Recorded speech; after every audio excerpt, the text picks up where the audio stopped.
Columbo demonstrated that strong characters are often the key to a successful crime drama. Viewers like seeing their favorite heroes week after week. But one crime drama redefined the hero. In fact, the lead character wasn't really heroic at all, and that's what made him interesting. Stephen J. Cannell had a problem. ABC had an extra hour to fill, and Cannell had to come up with a new one-episode crime drama fast. The genesis of the Rockford Files was probably the strangest creation of a television series that I was ever involved with, and I've done 43 of them. Cannell's boss, Roy Huggins, realized the first step was to come up with a catchy name. We get back to his office, he gets behind his desk, he takes out the Universal Phone Directory, and he starts to read the names in the directory. I'm thinking, what's this guy doing? We're in major trouble here. He's reading the phone directory. He says, Tom Rockford, do you like that name? There was a guy in the grip and electric department at Universal. I said, yeah, yeah, it's fine. He says, well, this thing is called the Rockford Files. Given free rein by Huggins, Cannell decided to have some fun. He'd create a crime solver with all the flaws of a normal person, an anti-hero who avoided conflict, lived in a trailer, and worried about paying his bills. So we go to ABC, we send the script over. They absolutely hated it. They said, you can't have a hero that quits every time he's threatened. You can't have a hero who runs credit checks on the client. You can't have it, his own father thinks he's a jerk for being a private. And take all that out and we'll shoot it. The Rockford Files might have died right there, except that Cannell had the support of producer Roy Huggins and the lead actor, who loved Cannell's script, James Garner. Hey, he's a writer. I'm not. There's a lot of actors that could learn that lesson, I think. But I don't. I just said what was printed, and that was much cleverer than anything I could come up with. And when you change a word here, you might change something in the next 2 or 3 scenes. And when you do that, you're messing with it. That's not good. Private cop, huh? Look, you aren't going to shoot anybody, and we both know it, so why don't you just put that thing away before you have an accident? Who you working for? Well, that's confidential. Larry Kirkhoff. It's the writing. Without the writing, you're going nowhere. Well, look, Travis.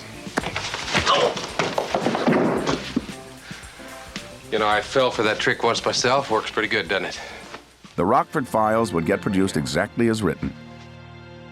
Cannell and Garner would form a lifelong friendship, despite an awkward first meeting. Now here I am at age 29, and I'm actually writing for him. And I remember the first day that we were doing the pilot, I went down, I didn't know what to say to him, I was starstruck, and I'm standing next to him, and I'm going, Jim, I just gotta tell you that if I was really good and did my homework, I could stay up and watch Maverick. And he looked at me and he said, there's a lot of things you could have said to me that would have beat that. The Rockford Files was an instant hit. Viewers loved this new take on the crime drama, and they loved James Garner. I loved doing work with him. Everything you see is pretty much what he is. Jim did his very first screen test at 20th Century Fox when I was a contract player there with me. They were still doing things like screen testing good-looking kids, to put them under contract and groom them. He was one of these good-looking kids, and he was a hunk. He was really a gorgeous. I think it's my attitude, because I don't want people laughing at me. I want them to laugh with me. I want them to know I know it's humorous. Given his talent as an actor, one of James Garner's other skills is often overlooked. He was one of the best stunt drivers in Hollywood, and personally oversaw the selection of Rockford's car, a Pontiac Firebird Esprit. Well, it's a car that you could just do tricks with, It's just right size, right length, right wheelbase, right engine power. You can just do things with it. It's fun.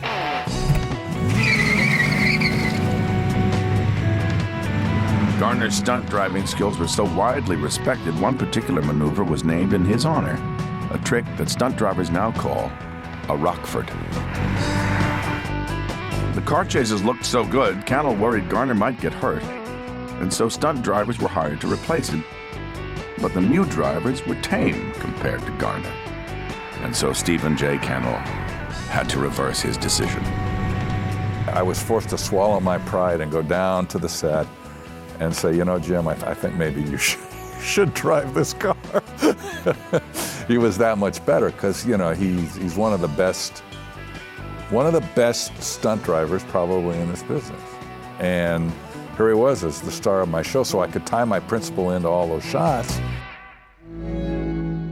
Unlike modern ensemble shows, the Rockford Files had just one lead character, and that meant James Garner was in nearly every shot of every episode, a grueling schedule that eventually took its toll. By the 6th year, flare-ups of Garner's old knee and back injuries forced an end to the series. The stars of TV's early years were now leaving the stage, but they would be imitated over and over in the coming decades.